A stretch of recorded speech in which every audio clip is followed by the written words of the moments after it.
Madame, Monsieur, bonsoir. C'est toujours un plaisir de vous retrouver pour cette émission, pour ce rendez-vous qui s'ouvre en ce lundi et qui va se refermer vendredi prochain. Il y aura donc un long couloir, comme ça, où nous allons débattre de la vie de la nation, de la vie de notre chère Afrique. Nous allons parler des sujets qui vous intéressent et vous le savez, c'est un point d'honneur que nous mettons à vous entretenir autour de ces sujets-là.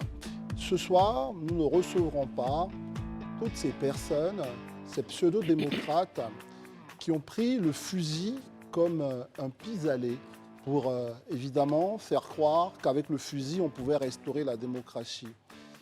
Aujourd'hui, je voudrais me réjouir de ne pas recevoir ce type d'intellectuels, mais surtout me réjouir de la folie qui s'empare, on va dire, du peuple sénégalais, un peuple qui a décidé de prendre son destin en main, parce que la démocratie, ça se joue dans la volonté du peuple, sa volonté à faire bouger les institutions dans un sens ou dans un autre. Bravo à tous les acteurs de la vie publique sénégalaise. Jouez votre rôle, c'est ainsi que marche la démocratie, parce que c'est un véritable sacerdoce. Merci en tout cas d'être là avec nous. Bonsoir Christelle. Bonsoir André, j'espère que vous allez bien. Ça va, c'est lundi, et quand on revient avec Christelle et ce sourire, on est toujours content. Très bien, ben moi aussi, c'est un plaisir partagé. André, bonsoir chez vous, j'espère que vous allez bien. Aujourd'hui, au menu de ce programme, André a commencé à faire une brèche, mais on va également s'atteler à réfléchir sur les implications économiques, sociopolitiques de la sortie des pays de l'AES, de la CEDEAO, et on le fera avec nos amis qui sont là tous les soirs. Élisée Boloubeu, bonsoir. Bonsoir Christelle. Bon, vu que la semaine s'est achevée, je te concède le fait de ne pas ajouter le prophète. Ça continue jusqu'à quand, Élisée, franchement. Ouais. Herman Aboua, bonsoir. Bonsoir Christelle, bonsoir tout le monde. Bonsoir Marius Herman. Komoé, bonsoir. Merci Bonsoir d'être là. Christelle, je vous en prie. Daouda, Bonsoir Christelle, bonsoir André, bonsoir à tous. Bonsoir Daouda, bonsoir Herman. le plateau Et est 7. Marius. Bonsoir André. Le plateau est 7. On y va tout de suite.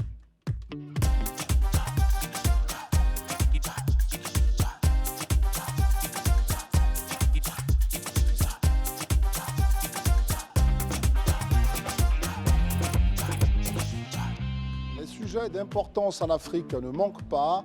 C'est l'Union africaine qui vient donc de clôturer donc un sommet, important sommet pour parler de la situation en Afrique. C'est la CEDEAO qui se prépare à faire évidemment donc un sommet de chefs d'État à Abuja. Ce sera donc ce week-end. Mais avant, il faut encore et continuer de parler, d'échanger autour de la situation du Mali, du Niger, du Burkina dans leurs relations avec les pays de la CEDEAO. Et ce sera notre sujet, Christelle. Exactement. Et justement, le président Faure Gnassingbé Eyadema, le 16 février, était à Abidjan et à l'ordre, à l'agenda donc de ses propos avec le président de la République ivoirienne, c'était évidemment réfléchir sur comment réévaluer justement la situation vis-à-vis de l'action prise par les pays de l'AES. André, nous en parlons justement avec nos amis ce soir.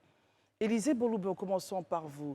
La présence du président Faure Gnassingbé en Côte d'Ivoire pour justement demander à ce que la situation avec ces pays-là soit réévaluée. Comment est-ce que vous analysez ces propos-là, Élisée Boloubeu? Bon, déjà, il faut expliquer le rôle joué par Faure. Faure est médiateur dans la crise qui s'est vue au Niger. Donc, à ce titre-là, il a la crise qui s'est vue entre l'AES et la CEDEAO. Donc, à ce titre-là, il a toute la légitimité pour rencontrer effectivement ceux-là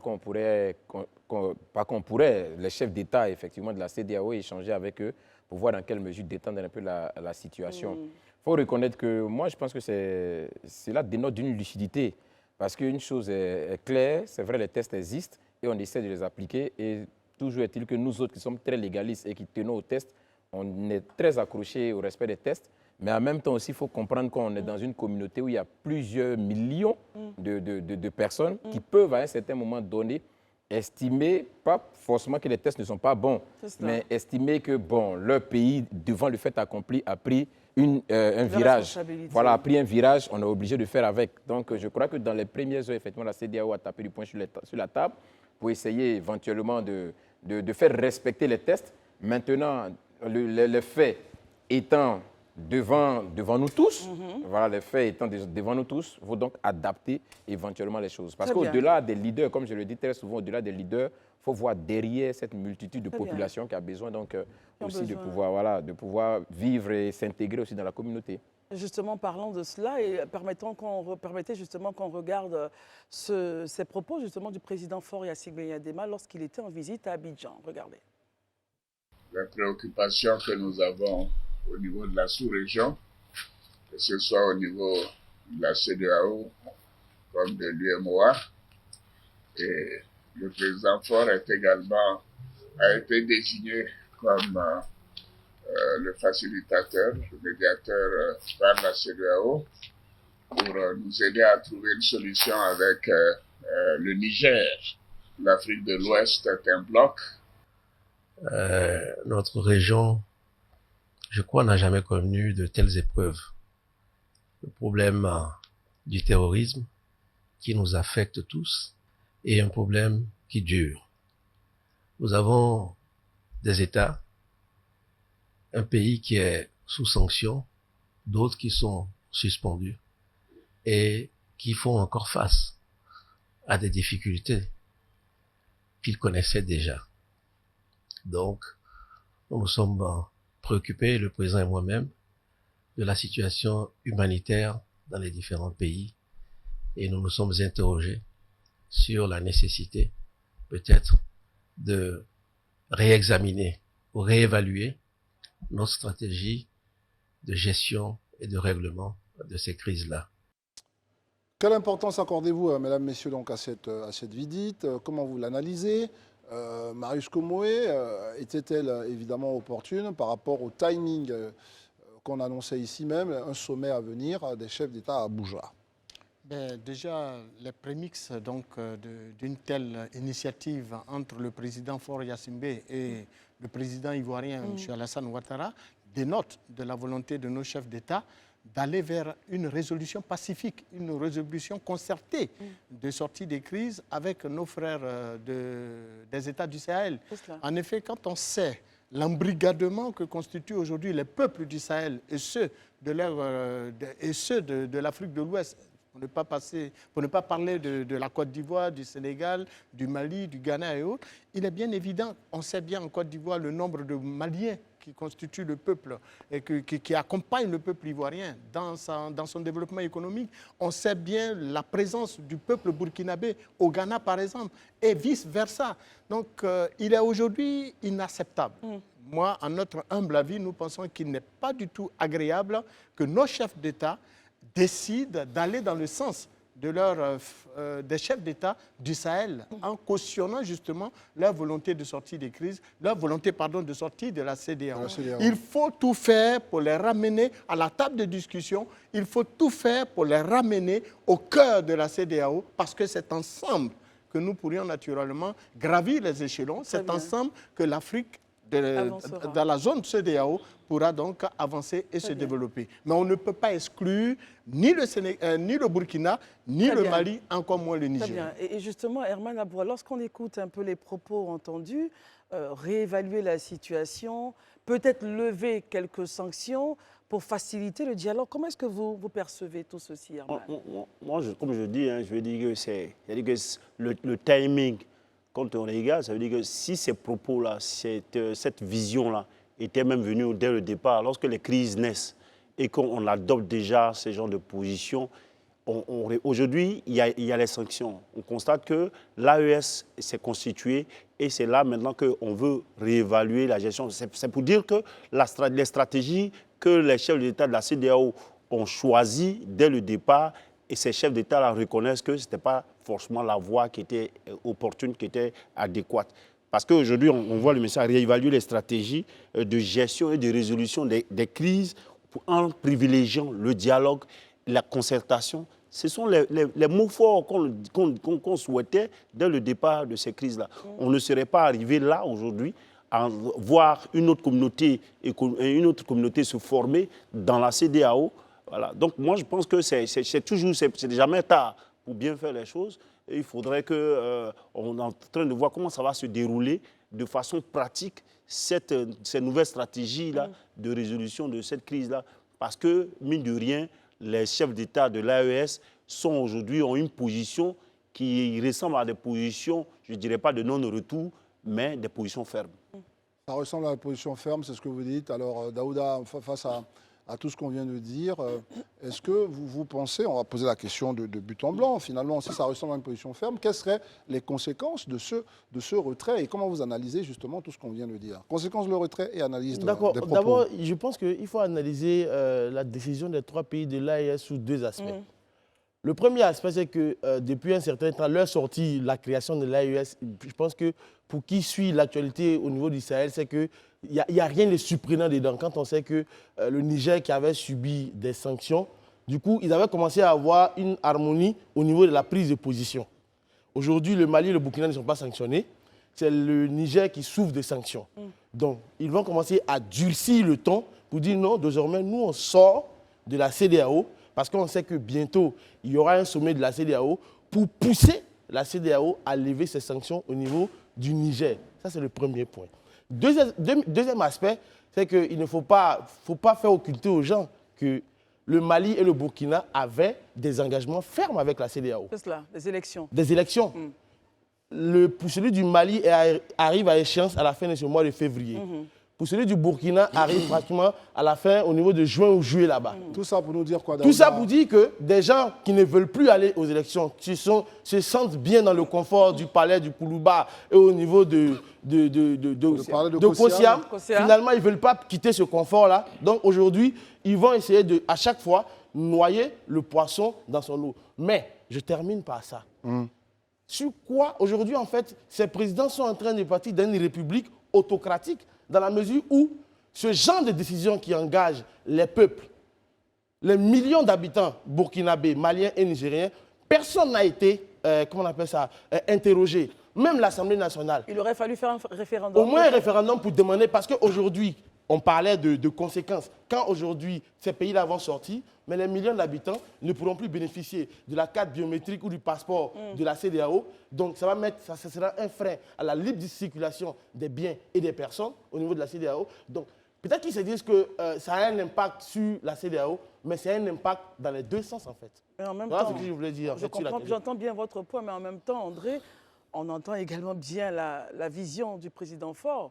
C'est de travailler, aller à des solutions. On parle de réévaluer et peut-être lever. Est-ce qu'il faut revenir encore dans la victimisation d'Aouda en disant non, ils ont voulu faire ci, ils ont voulu faire ça? Aujourd'hui, la CEDEAO, par les propos, en tout cas, ce n'est pas la version officielle, mais lorsqu'on entend le président Faure, est-ce qu'on ne se dit pas peut-être qu'il y aurait une autre façon de voir, peut-être que les sanctions étaient un peu trop dures, peut-être que pour faire changer la donne, Marius, votre point en fait, Bon, si tu permets, allez-y. Oui. Ce que j'aimerais dire, c'est que ceux qui aujourd'hui sont en train de hurler et de hurler au loup des sanctions, mais les sanctions interviennent depuis 1990 au niveau de la CEDEAO. Et l'un des premiers pays à avoir subi les sanctions de la CEDEAO, avec à sa tête le Mali, le Burkina, le Niger, le Nigeria, c'est la Côte d'Ivoire qui a subi ces sanctions-là. Mais à aucun moment, la Côte d'Ivoire n'a crié au loup. On a réglé nos problèmes, on est sorti des crises. Parce que l'État de Côte d'Ivoire a pris des engagements fermes avec les institutions internationales, organisé des élections pour qu'on puisse s'en sortir. C'est ce qu'on demande à ces États-là, d'aller à des élections libres et transparentes. Marius, sur la question de Christelle. Bon, je pense qu'au sorti donc, de sa concertation avec le président Ouattara, le président Faure Yassimbe a été assez clair. Nous ne perdons pas de vue que le président Faure Yassimbe est en même temps le médiateur de la CEDEAO pour le Niger. Et donc, c'est à la suite d'évaluation de la stratégie mise en place par la CEDEAO que cette concertation avec le président Ouattara, qui n'est pas n'importe qui dans la CEDEAO, puisque son poids est véritablement, étant entendu le pays qu'il dirige, a un poids dans la CEDEAO, il est venu en concertation dans la perspective, naturellement, de trouver d'autres voies. Parce qu'il est tout à fait aujourd'hui indiqué, la preuve, les sanctions ont été levées pour le Mali, les sanctions ont été levées pour le Burkina. Alors pourquoi ne pas lever les mêmes sanctions? Que cherche-t-on? À régler la crise ou bien à faire souffrir les populations du Niger, du Burkina et du Mali? Et je pense qu'ils ont compris. C'est pour ça d'ailleurs, eux-mêmes l'ont dit, il faut aujourd'hui réévaluer les stratégies et adopter la voie du dialogue, de la concertation pour une sortie pacifique de cette crise. Arman Daouda, tout à l'heure, a proposé un propos, cette forme, selon ses mots, de fuite en avant, qui est aujourd'hui, on va dire, je ne vais pas dire reconnus, mais en tous les cas, les États qui avaient sanctionné font avec. Est-ce que cette lecture vous paraît conforme à la situation que vous observez aujourd'hui? Non, moi je pense que lorsqu'on me parle, on m'oppose les calendriers et d'élections dans ces pays-là qui ne sont pas respectés par ces États-là. Moi, on peut aussi avancer l'argument de ce qu'on peut mettre à l'actif de ces jeunes-là. Si on prend le cas spécifique du Mali, on a vu la reprise de Kidal. Oui. Ce que la situation avant n'a pas pu aider à obtenir depuis 2012 et par là. Donc je veux dire qu'il ne faudrait pas qu'on occulte l'intention de ces populations-là. Parce que moi je dis toujours, j'ai toujours un baromètre d'appréciation de ces jeunes-là dans leur façon de faire. Comment est-ce que les populations qui vivent ces situations-là apprécient l'action de ces jeunes-là. Aujourd'hui, nous, ici, on peut véritablement taper sous prétexte de la démocratie et autres, avec notre conception de la démocratie et autres, taxer de ces jeunes-là de jeunes qui veulent s'accouter au pouvoir, mais est-ce qu'on a fait aussi cette démarche d'apprécier l'intention, l'assertion, comment est-ce que les populations apprécient l'action de ces gens-là? Et ça, aujourd'hui, on connaît plus ou moins l'opinion dans ces pays. Ça, c'est de un. Mais l'objectif de la création de l'AES, on connaît plus ou moins tous. Les gens voulaient réaliser un accompagnement social lorsqu'il y a des cas de ce qu'ils appellent eux-mêmes dans les cas d'handicap. Lorsqu'il y a un manque d'autonomie. Aujourd'hui, c'est quoi? On les sanctionne sur des faits sur lesquels ils ne peuvent pas eux-mêmes réagir. Aujourd'hui, on les sanctionne, c'est quoi? Lorsqu'on les sanctionne, on leur enlève ce qu'eux-mêmes ils ne peuvent pas. Peut-être parce que c'est simple. Si eux-mêmes peuvent résoudre certaines questions qui sont souveraines, des questions souveraines. Marius, pardonnez-moi. Marius, vous êtes quand même membre de la société. Les médicaments ne sont pas soumis à sanction. Il a sorti cela. Okay. Mais vous comprenez bien que les questions qui sont importantes pour les populations, les préoccupations des populations, c'est ces questions-là que les sanctions-là viennent souvent adresser. Mais les populations, aujourd'hui, ces États-là essaient de trouver des mécanismes de réaction qui sont des mécanismes de réaction, je pense que de survie aussi. Merci beaucoup, Herman. Alors, Élisée, depuis quelque temps, vous n'étiez pas très en accord avec les propos d'Herman et aussi Daouda. Alors, quel est votre point de vue sur la situation? Finalement, comment il se positionne? Comment tu le sens? L'équilibrisme, enfin, c'est pas trop. Mais c'est quoi votre point de vue? On parle de sanctions, mais la Côte d'Ivoire aussi, à un certain moment où on a vécu des difficultés, nous avons été sanctionnés et nous avons été résilients. Ça, c'est un premier point. Aujourd'hui, est-ce qu'avec les propos du président Faure Gnassingbé, on ne peut pas se dire qu'attention, ils ont peut-être vu que c'était un peu trop dur, il faut essayer de, comme il a dit, réévaluer.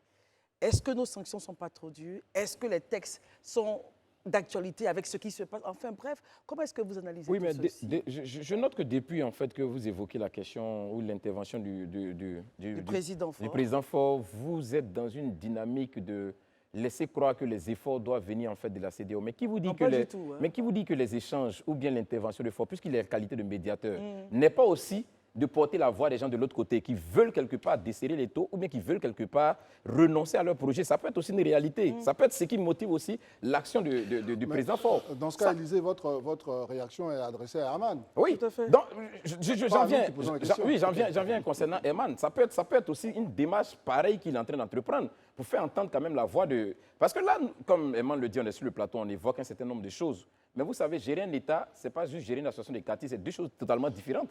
Donc, c'est facile quand on n'est pas au pouvoir de dire que je peux faire ceci. Mais quand on est au pouvoir, la réalité des choses, aucun État dans le monde ne peut vivre en autarcie. Quelle que soit votre volonté, vous ne pouvez pas vivre en autarcie. Vous aurez toujours besoin des autres parce que vous ne produisez pas tout ce dont vous avez besoin. C'est difficile. Et c'est une réalité encore plus, pour nous, nos États, les États africains, les États vraiment dans cette partie du globe. Mais ce que je veux dire, qui pour moi est capital et important, il ne faut pas faire croire à l'opinion que l'action de la CEDEAO est une action, je dirais, un peu inhumaine. C'est-à-dire, quand il y a eu un coup d'État, la CEDEAO tout de suite en même temps s'est levée, a pris toutes les sanctions. Ce n'est pas comme ça que ça s'est passé. Ça aussi, c'est bien de le dire, parce que ça prête à confusion. Quand la situation se passe, la CEDEAO envoie toujours un médiateur pour chercher à comprendre et sur la base des tests, de traités que tous les partis ont signés, la CEDEAO prend un certain nombre de dispositions, parmi lesquelles les sanctions. Mais quand les sanctions sont prises, on ne vous met pas, on ne vous met pas en autarcie totalement. Il y a un médiateur qui continue la poursuite de la preuve. Vous et la CEDEAO, vous êtes à table de discussion et vous élaborez un chronogramme de sortie de crise. Et sur la base de ce chronogramme de sortie de crise, les deux parties s'accordent et puis on met en place la machine. Moi, je dis, on peut proposer quelque chose, comme ça a été fait par ses pouvoirs. Et puis, dans l'exécution ou dans l'avancée, on se rend compte que la faisabilité risque de poser problème ou le calendrier ne peut être tenu. Mais c'est très simple. On revient vers les partenaires, on leur dit, bon, on avait dit effectivement qu'on allait faire dans 1 an ou dans 2 ans. Peut-être céder le pouvoir. Mais aujourd'hui, au regard de la réalité du terrain, il nous faut environ 5 ans. Voici les preuves, voici les raisons. Et puis, on évalue. Mais on ne peut pas rester dans son coin.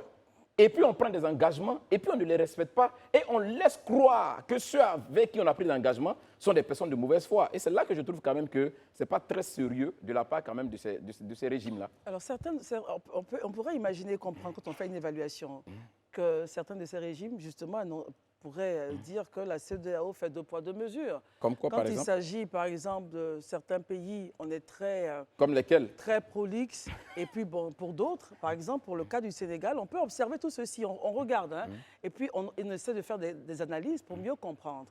Est-ce que vous pensez que l'AES, ces pays-là, ont durci leur position, justement, à cause d'un certain, je ne dirais pas favoritisme, mais d'un certain 2 poids 2 mesures, Herman? Mais quand on regarde la démarche de la CEDEAO, aujourd'hui, est dans un réajustement de ses positions, justement parce qu'à chaque étape, ces différents pays de l'AES ont produit des réactions qui sont intentionantes, qui ont montré leur position.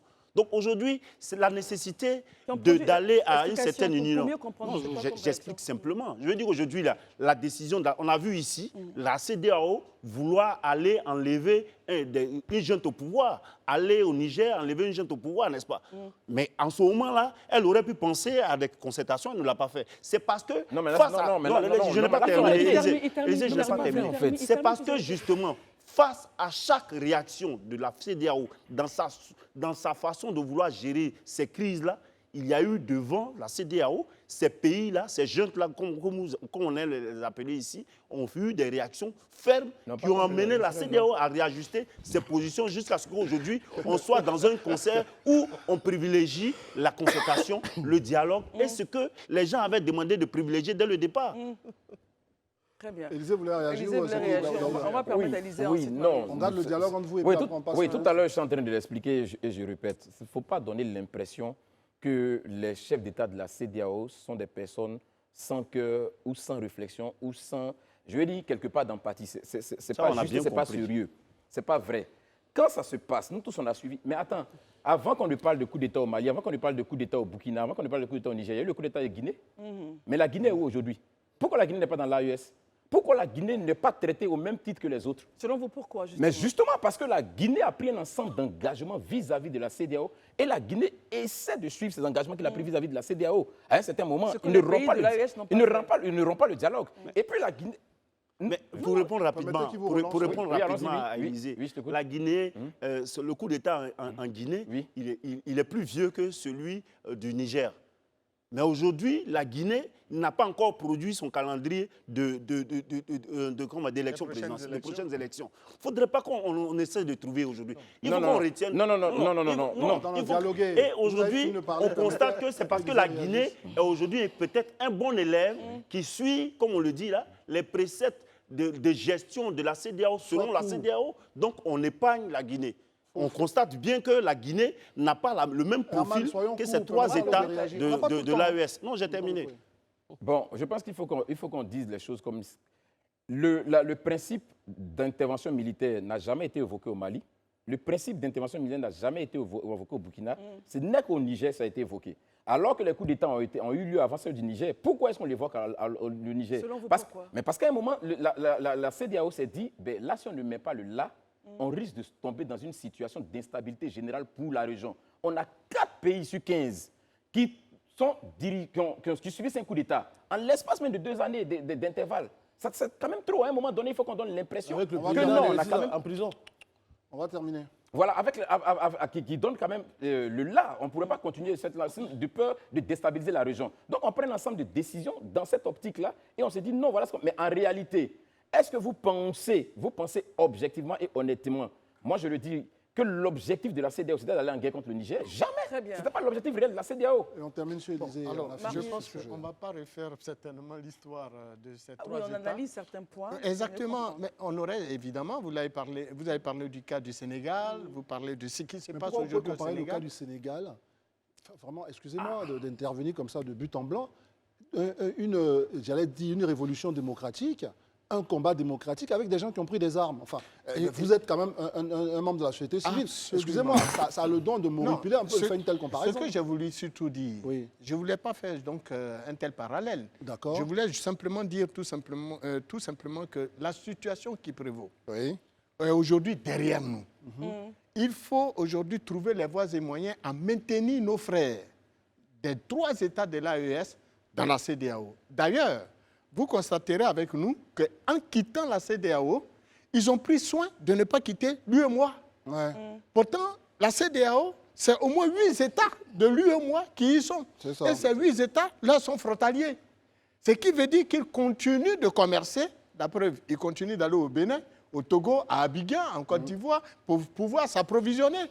Rien ne nous garantit que ça ne va pas se faire aussi dans les années à venir. On n'a aucune assurance pour l'instant. Non, mais je pense que nos chefs d'État ont pris la mesure de la situation. D'ailleurs, cette première concertation entre le médiateur en charge du Niger, qui est le président Faure Gnassingbé, et le président Ouattara, dénote des prochaines décisions de la CEDEAO. Parce que l'objectif que les gens visent, ce n'est pas forcément de rester dans cette situation de ni paix, ni guerre, et on est là, on tourne en rond.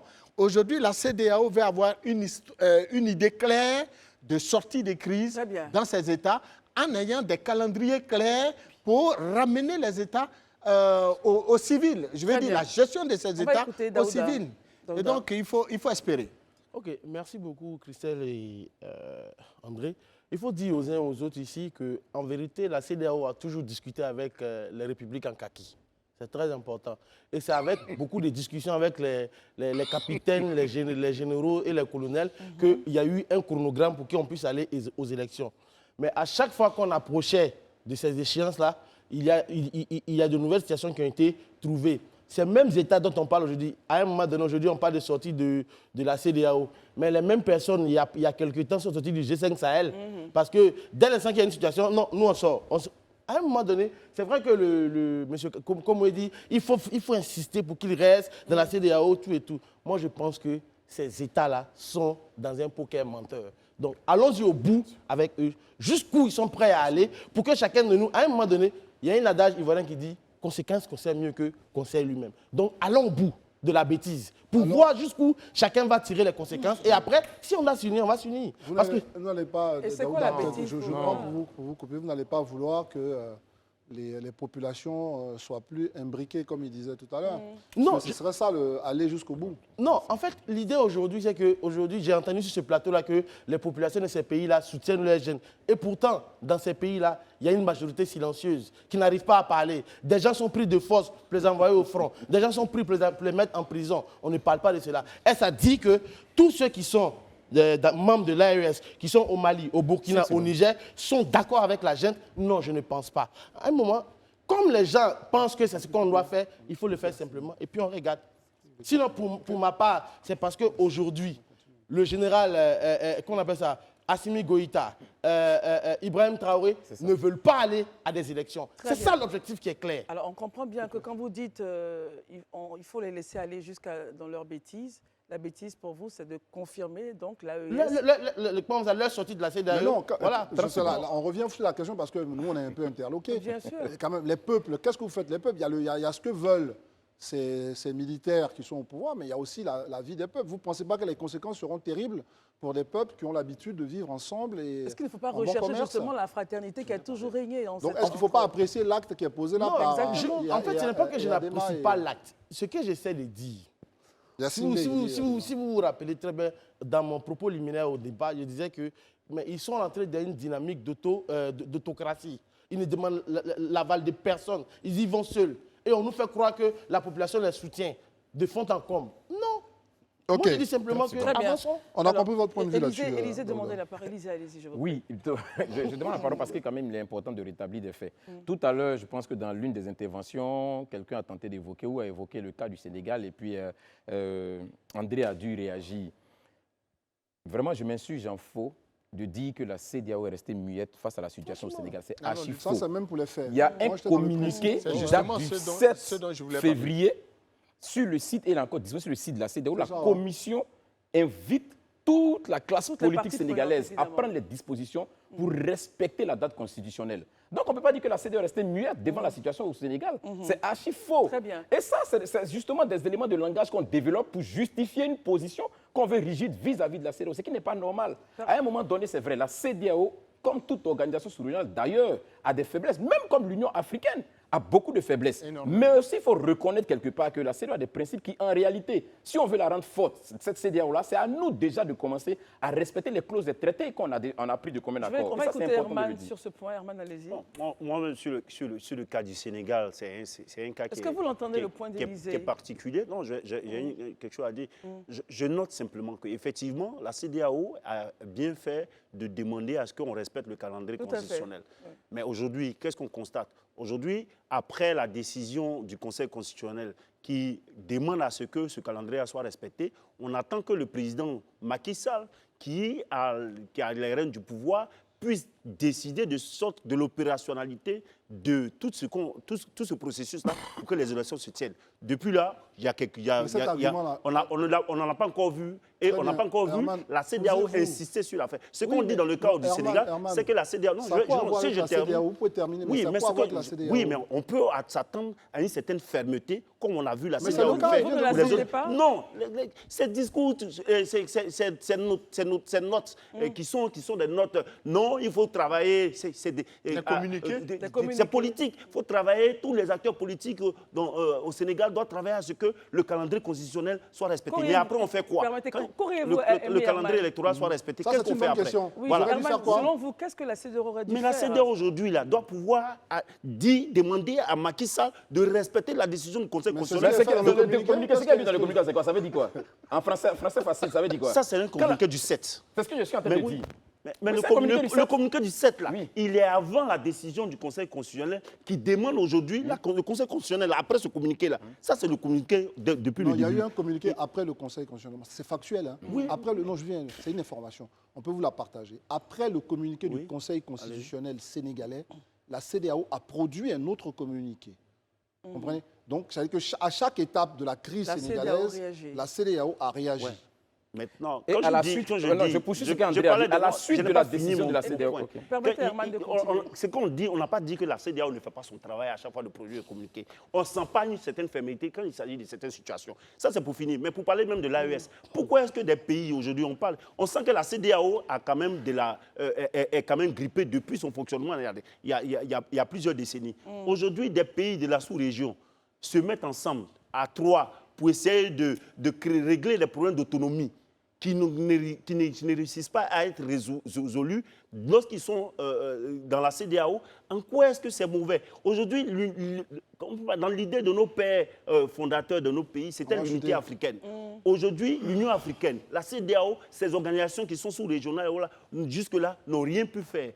Aujourd'hui, on constate que dans l'approche de l'AES, on constate des faits d'armes au niveau de leur souveraineté, même de leur existence. Très bien. Permettons, Herman, Pourquoi est-ce que ça dérange? D'accord. Permettons à Élysée rapidement de réagir. Voilà, ok. Il a dit quelque chose d'important. Il décide de se mettre ensemble. Pourquoi ça dérange? Mais je pense que Daouda a dit quelque chose peut-être qui n'a pas été entendu, mais qui est fondamental. Vous savez, un État, il fonctionne sur la base des tests. On ne peut pas décider d'engager l'avenir d'une nation sur la base d'un ressenti politique, sans prendre l'avis d'un État.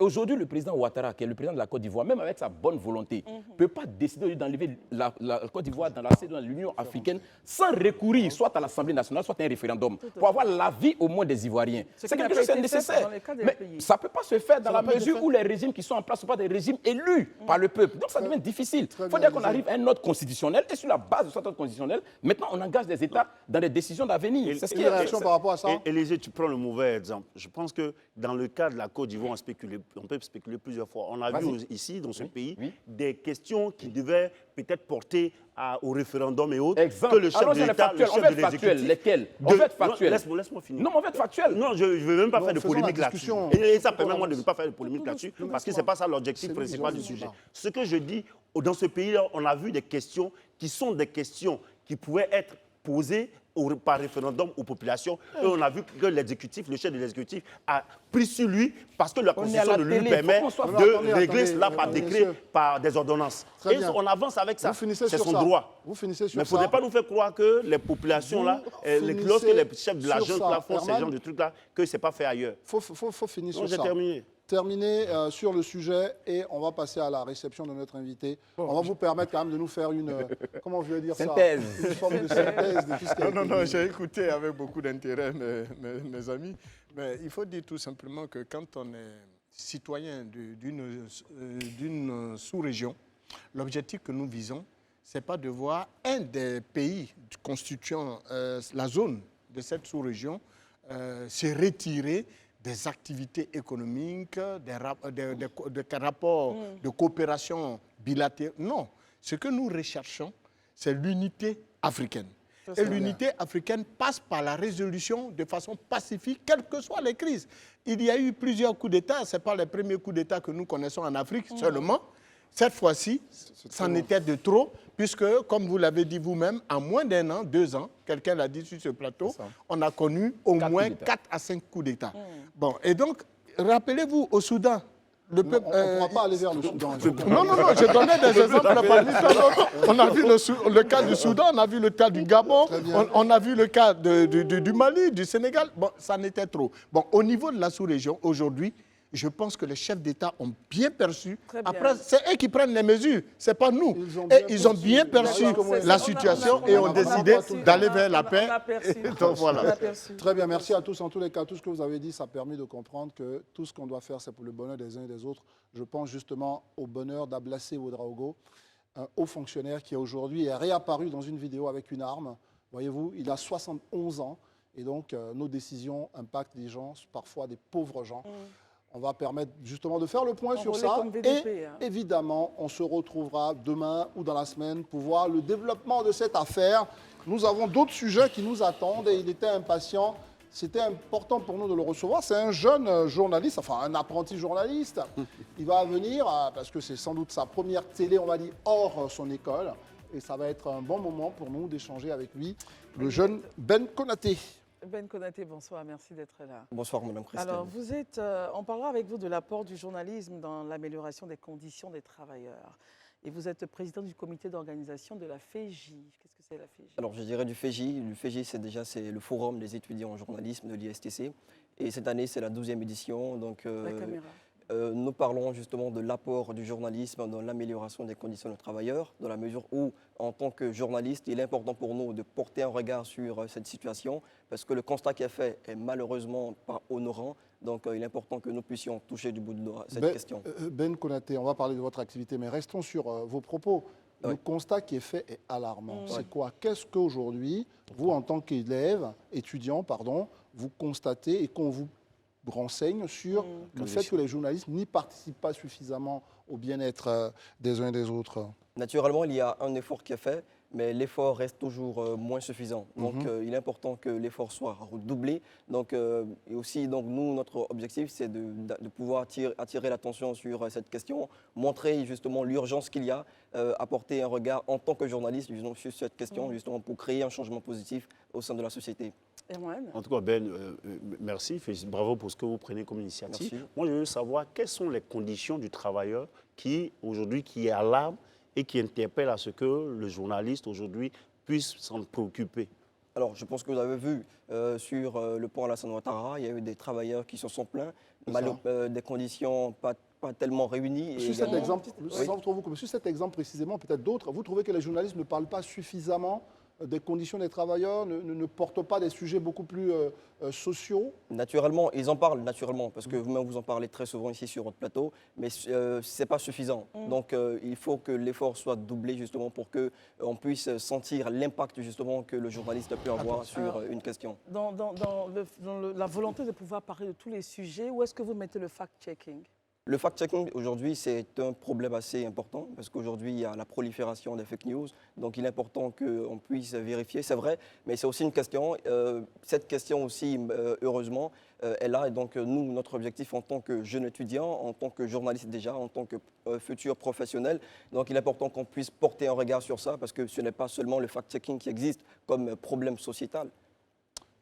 Oui, vraiment, j'apprécie bien l'initiative parce que moi-même, en tant qu'acteur, j'ai été acteur donc, de la rédaction des 2 lois, les lois qu'on appelle les lois jumelles sur la presse et puis sur l'audiovisuel. Je sais bien qu'en Côte d'Ivoire, des dispositions légales imposent aux rédactions de presse de payer les journalistes eux-mêmes dans les normes, dans les règles de l'art. Malheureusement, aucune rédaction de presse n'honore cet engagement. N'honore cet engagement. Vous voulez lutter pour l'amélioration des conditions de vie des autres, pour défendre les intérêts des autres travailleurs. Là où vous-même, dans vos rédactions, tant au niveau de l'audiovisuel que dans la presse écrite, vos droits sont régulièrement piétinés. Savez-vous que, par exemple, un rédacteur en chef, dans les règles de l'art, aurait pu être payé à entre 500 et 600 000 si d'ordinaire la convention collective était appliquée. Peut-être de répondre à la question. C'est ça, justement. Donc voilà, donc c'est de façon globale en fait. Quand on parle de travailleurs, ici nous on touche du doigt sur tous les aspects de la société. Donc naturellement les journalistes sont concernés, mais principalement sur d'autres secteurs d'activité. Alors Voilà. votre action, la FEJ, l'activité, le FEJ, pardon, l'activité que vous organisez, elle va se dérouler comment? Il y aura des panels, qui est invité, voilà. Alors, comme vous le savez, le thème justement qui est choisi, il y aura une conférence d'abord inaugurale. Comme conférencier, nous avons M. Guillaume Bateau, journaliste et directeur de Notre Voix, qui s'y connaît bien en termes de conditions de travail, bien sûr, comme vous le savez. Et donc, il sera là, justement, à côté de lui. Nous avons Martial Assem, écrivain, journaliste, et puis qui est l'auteur de Yopougon New York. Exactement. Ils seront là, justement, pour donner de la couleur à la chose. Ce sera la seule thématique à l'ordre du jour? Non, pas du tout. Aujourd'hui, la question de l'IA aussi fait surface. Donc, nous allons toucher un peu du doigt pour savoir quel est l'impact de l'intelligence artificielle sur le travail du journaliste. Donc, pour cela, il y aura des panélistes. Voilà, donc panélistes comme M. Essaïdié, directeur général de Afrique Novatech. Et également, comme panéliste, nous avons M. Lassina Ouattara à la RTI, si je peux le dire. Oui, bien sûr, bien sûr. D'accord, à la RTI. Et puis voilà, donc ce sont entre autres... Et également, il y a une masterclass sur les différentes spécialités de l'école de journalisme. Ouais, là, c'est un confrère qu'on apprécie beaucoup.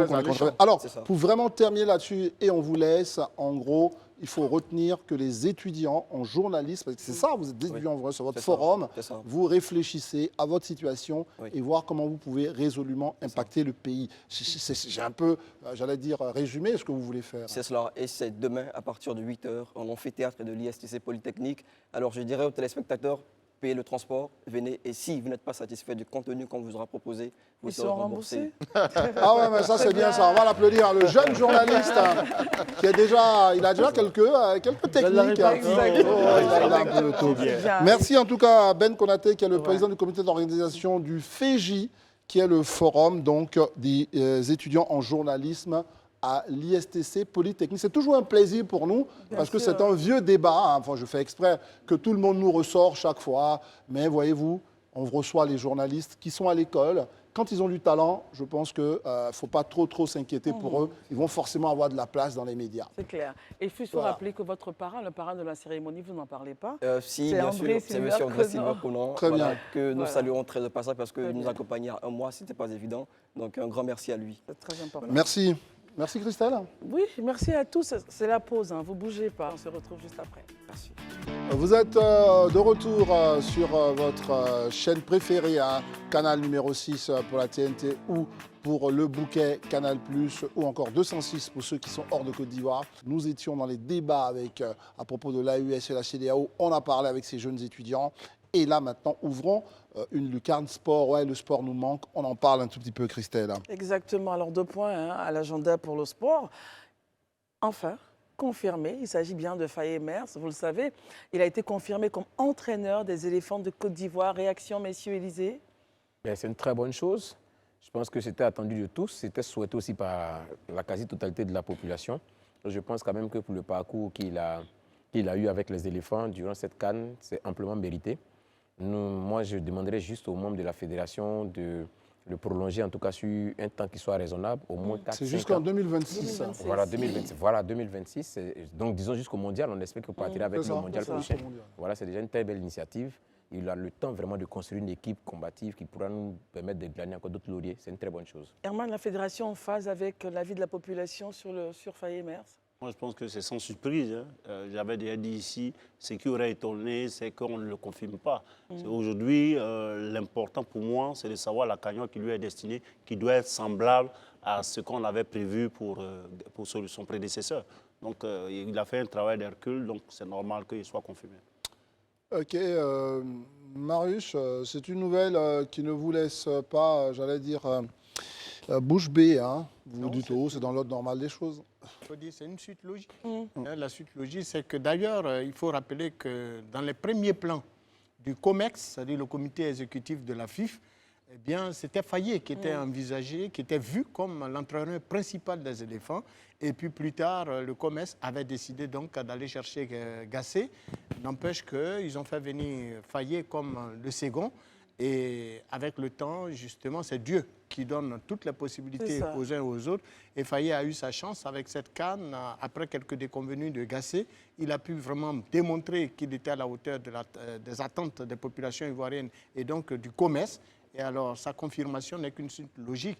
Cela va lui donner l'opportunité aujourd'hui d'aller chercher d'autres joueurs ivoiriens qui n'ont pas été encore appelés en équipe nationale, mais qui brillent dans certains grands clubs d'Europe, un peu partout dans le monde.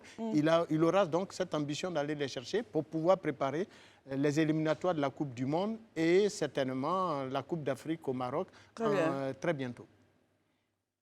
Daouda?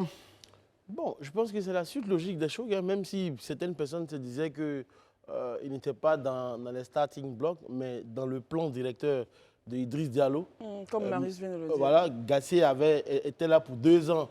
Après la Coupe d'Afrique, c'était éventuellement Faye-Mers qui devait prendre le lead sur cette équipe-là. C'est ce qui est normal. Donc, il ne faudrait pas que, même si les gens disent plein de choses, Gassé et Faye-Mers étaient dans les plans d'Idriss Diallo. Très bien. Est-ce que, une fois qu'on a dit tout ça, Élisée nous dit, Christelle, on doit lui donner un bail longue durée.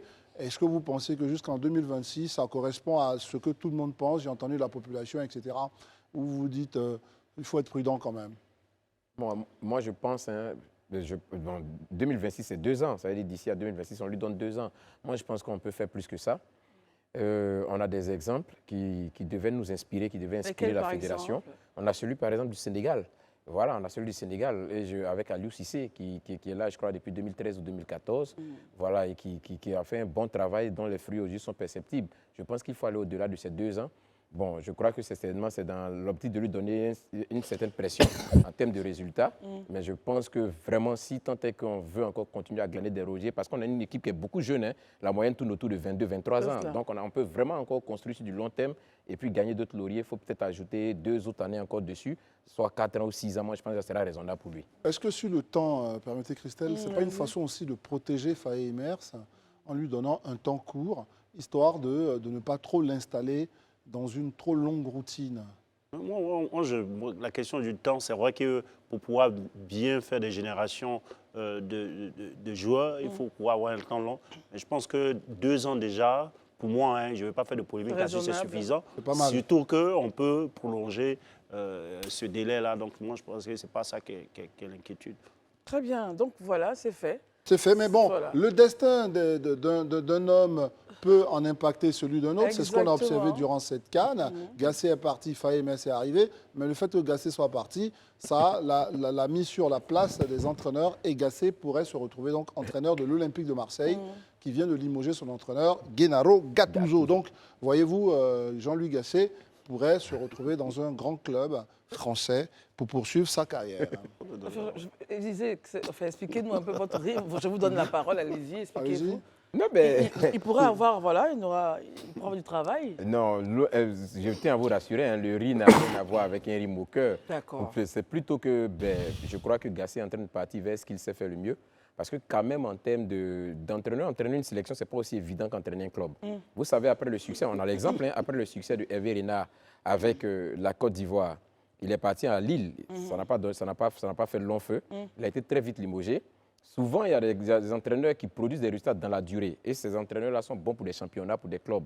Donc, je pense que Gasset pourrait faire. C'est quelqu'un qui a quand même maintenu Saint-Etienne, qui était dans les profondeurs, qui a essayé de remonter Saint-Etienne. Voilà, et qui l'a mis à un certain niveau. Donc, je crois que ça pourrait être une belle expérience pour lui encore de repartir avec l'Olympique de Marseille. Mais là où je suis peut-être craintif, parce que le public marseillais est un public hyper exigeant. Je dirais même que c'est l'un des plus exigeants du championnat français. Tu me donnais la parole. C'est ce que je voulais dire, c'était mon point. Quelqu'un qui ne réussit pas qui succombe aux pressions des supporters ivoiriens, qui ont souvent des réactions de façon sinusoïdale. Mais on connaît les supporters marseillais. C'est des gros fanatiques. Donc je me demande s'ils prennent 3-0. Son premier match, je ne souhaite pas pour lui. Il commence à s'attraper la tête. Il commence à s'attraper la tête. Et j'ai bien peur qu'il ne fasse sa stratégie qu'on connaît là pour Dendin. Bon, j'espère que ça va aller. Très bien, pour terminer là-dessus avec Daouda. Il ne faut pas perdre de vue que Gasset est un pur produit du football français. Je veux dire, en matière d'entraîneur. Il a travaillé aux côtés d'un Laurent Blanc, tant à Bordeaux qu'au PSG. C'est cela. Voilà, donc c'est un vieux de la vieille. Il n'est pas un novice dans le championnat français. Et on se rappelle de l'histoire de comment il s'appelle, ce Tudor, Hugo Tudor, qui avait fait un passage catastrophique à Marseille. C'est d'ailleurs Tudor que Marcelino a remplacé. Aujourd'hui, Gasset vient donc en rescousse, eu égard donc aux mauvais résultats. Donc c'est un positionnement mérité. C'est un positionnement mérité, c'est un joueur qui est très apprécié. D'ailleurs, quand il était au PSG, c'est un entraîneur qui est très apprécié en Europe, surtout en France. D'ailleurs, quand il était au PSG, pour me résumer, il avait fait le bon temps. Et il était très apprécié des joueurs parisiens. Et j'espère donc qu'à Marseille, il va pouvoir... D'ailleurs, la situation d'Abidjan de la Côte d'Ivoire doit pouvoir lui permettre de rebondir et de redorer le blason.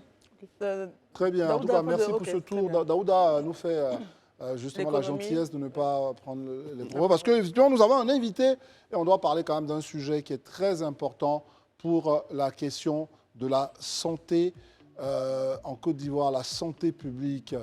Combien de sujets ne mettons-nous pas sur la table ici dans cette émission? Et aujourd'hui encore, nous voulons en remettre un autre. C'est bien sûr la question de la rage humaine. Tout ça vient d'où? Est-ce que ce sont nos gentils toutous dont on doit se débarrasser? C'est vraiment la question qu'on doit se poser avec notre invité Christelle. Professeur Thiambré Issaka, bonsoir. Merci d'être avec nous. Bienvenue. Vous êtes sous-directeur de la vaccinologie à l'Institut national d'hygiène publique. Et justement, avec vous, on essaiera de réfléchir à la stratégie, aux stratégies pour l'élimination de la rage humaine transmise par les chiens en Côte d'Ivoire à l'horizon 2030. La thématique est d'actualité importante d'en parler. Oui. Allez-y, professeur. Très important. Pourquoi? Oui, d'abord, je voudrais vous remercier au nom du ministre de la Santé, M. Pierre Demba, qui nous a autorisé à venir parler de ce sujet, qui est un sujet de prime importance, parce que c'est une maladie qui est mortelle à 100%.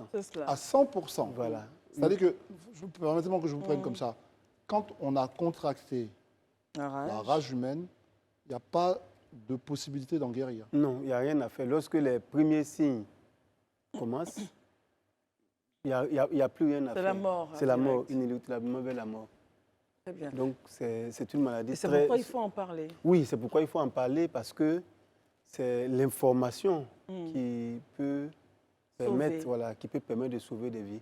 Très bien. Élisée? Oui, moi je voudrais savoir la rage animale dont on parle souvent. Parce que nous, quand on dit rage, la plupart du temps, dans l'imaginaire populaire, on voit tous le chien. Mais est-ce qu'en dehors du chien, il y a d'autres animaux aussi dont on peut contracter, qui peuvent nous donner la rage en fait? Oui, la rage, c'est une zoonose. C'est-à-dire, c'est une maladie de l'animal. C'est ça. Donc, qui est transmise accidentellement à l'homme. Et lorsque l'homme est en contact avec un animal qui n'est pas, en tout cas qui a le virus, donc il peut contacter ainsi la maladie. Donc, soit par morsure, soit par griffure, et soit même par léchage sur une plaie. eh bien, la maladie peut passer chez l'homme. Et une fois chez l'homme, elle va entraîner la mort. Est-ce que, bon, avant, permettez-moi, est-ce que déjà ce que vous dites là, quand vous êtes un professionnel, grand professeur dans notre pays, est-ce que quand vous dites ça, ça nous donne des raisons supplémentaires de nous méfier de nos amis, de ces fidèles amis? Parce que c'est vraiment une question. Est-ce qu'il faut chercher à s'en débarrasser tout de suite? Enfin, voyez-vous. Et là, il faut nous rassurer là-dessus. Votre question me fait penser à une autre, je m'en excuse. Il faut que ceux qui sont propriétaires de Toutou les fassent vacciner. Voilà. En réalité, c'est ça la réponse. Je pense que c'est ça la réponse. Okay. Parce que le chien, comme vous l'avez dit, c'est un animal, c'est un compagnon de l'homme. Oui, il est tellement adorable. Et voilà, et donc on ne demande pas de s'en débarrasser, mais on demande de s'en occuper et de pouvoir le protéger, de pouvoir... Parce que le chien, c'est la première victime de la rage.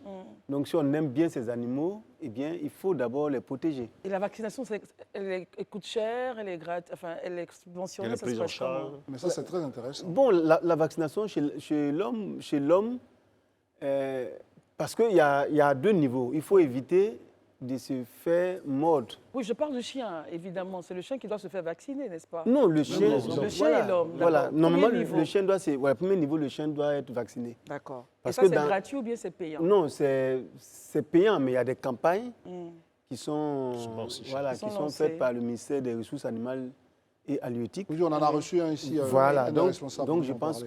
Voilà, donc ça, c'est le premier niveau. Le second niveau? Voilà, le second niveau, lorsque... Malgré tout, quelqu'un est exposé, le ministère de la Santé, de l'Hygiène publique et de la couverture maladie universelle, à travers l'INHP, a mis en place un dispositif au niveau national. Voilà. Et donc, il faut faire ce qu'on appelle la prophylaxie post-exposition. C'est-à-dire, lorsque quelqu'un est mordu, c'est une course contre la montre. Ah ouais. Il faut agir avant que le virus qui va circuler tout au long des trajets nerveux n'arrive au cerveau. Parce qu'une fois le virus arrive au cerveau, c'est les premiers symptômes et on ne peut plus rien faire. J'ai une question. Justement, quel est le contenu alors du message dans ces sensibilisations qu'il faut faire pour que la question soit mieux adressée, mieux comprise? Oui, le message est simple, mais en fait, c'est de dire quoi? C'est de dire qu'il faut éviter de se faire mordre, de se faire griffer par un animal.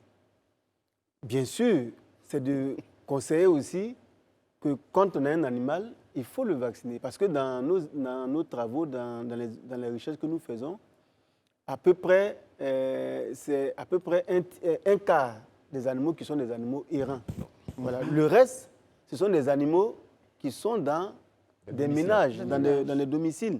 Donc, il suffit de les vacciner correctement en relation avec les services vétérinaires. Parce que, comme je l'ai dit au début, c'est une zoonose. C'est une maladie qui est traitée selon le concept One Health, une seule santé. Donc, lorsque les vétérinaires font leur part, maintenant, quand la personne est mordue, nous demandons de faire un lavage abondant à l'eau et au savon pendant 15 minutes et puis se rendre dans un centre de santé. Immédiatement.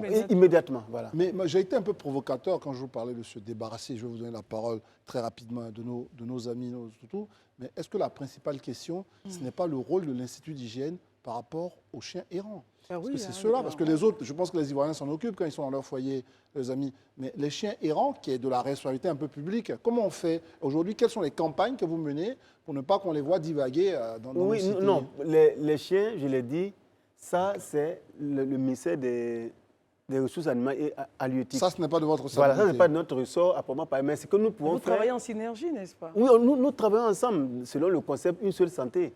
Nous sommes en contact, nous partageons les informations. Mais je pense que ce que nous pouvons dire par rapport aux chiens errants, c'est de faire attention, c'est ne pas provoquer ces animaux. Et surtout, si par mégarde on est mordu, c'est de laver la plaie. Mais souvent, on ne les provoque pas, ils poursuivent les gens naturellement. Voilà, si ça arrive, c'est de laver la plaie correctement et puis se rendre dans un centre de santé. On finit avec Daouda. Bon, la question que je pose, c'est que vous dites que ce n'est pas de votre responsabilité. Or, aujourd'hui, le sujet que vous abordez est tellement important. Est-ce qu'il ne serait pas possible de créer quelque chose au niveau de votre ministère, en partenariat avec le ministère des Ressources animales, de sorte qu'on puisse débarrasser nos rues des animaux errants? Non, parce que je le dis pourquoi. Aujourd'hui, on voit beaucoup de chiens, de chats, de tout et n'importe quoi. Oui, mais ça existe déjà. Le cadre existe. Comme je l'ai dit, nous avons un plan national intégré de lutte contre la rage en Côte d'Ivoire qui prend en compte le ministère, les deux ministères. Voilà, donc c'est multisectoriel. OK? Donc ça existe déjà. Mais dans cette collaboration, il est évident que chacun a son rôle. Très bien. Son rôle Marius, un commentaire là-dessus pour tout ce qu'on a dit? OK. On vous donne la parole pour terminer. Ce serait un crime de lèse-majesté de ne même pas en parler parce que c'est un sujet d'importance capitale. Croyez-moi, on ne peut pas, par exemple, en Côte d'Ivoire, pour ce que je sais, nous sommes dans des gens sont dans des appartements. Et puis ils disposent des chiens, des races. Dans des appartements, et c'est les parties communes entre locataires qui sont utilisés par les chiens qui aboient à longueur de journée, dérangeant les autres voisins et poursuivant souvent les enfants des autres voisins aux grandes dames de leurs parents. Cela est inacceptable. Je pense qu'on devrait réfléchir nous-mêmes au niveau étatique à adopter des textes de loi de sorte à ce que celui qui doit disposer d'un chien ne l'est pas. Si lui-même il est mal logé, ils n'arrivent même pas à manger. Et puis ils disposent de chiens, des races qui courent derrière les enfants, qui aboient en longueur de journée parce que le propriétaire lui-même n'ayant pas mangé, le chien n'ayant pas mangé, et tout le monde est emmerdé. Il faut y mettre un terme. Herman, rapidement. Je veux ajouter à ce qu'il dit là. Surtout que le professeur a dit tout à l'heure qu'il y a 3 cas des chiens qui sont dans les ménages, qui sont à la base de la rage. Ça veut dire qu'il suffit juste que leurs propriétaires, leurs parents, vous aimez bien vos toutous, vaccinez-les et on sera en paix. On termine, professeur Siembré Isaka. Dites-nous, il y a une campagne nationale, elle a lieu de camp à camp ou bien c'est une campagne qui est menée tout le temps? Non, disons que la lutte est permanente. Est permanente, très bien. Le dispositif est là en permanence. Parfois, on fait des campagnes pour renforcer un peu l'action de la routine. Merci professeur. On rappelle que vous êtes sous-directeur de la vaccinologie à l'Institut national d'hygiène publique et que vous étiez là aujourd'hui pour nous parler de cette grande problématique, la stratégie pour l'élimination de la rage humaine transmise par le chien dans notre joli pays. En tout cas, si vous aimez les animaux, ayez de quoi s'en occuper, vous en occuper pour éviter qu'ils poursuivent les enfants d'autrui, n'est-ce pas, dans les espaces communs. Très bien. Il faut ajouter, nourrissez-les convenablement. Merci à tous. Merci professeur. Merci professeur d'être venu. Allez, on se dit donc au revoir. On a pris beaucoup de plaisir, André, à être en votre compagnie, chers téléspectateurs. Demain, c'est une autre émission. Merci Herman, Élisée, Marius, Daouda, André. Et les programmes continuent sur Live TV. Bonsoir.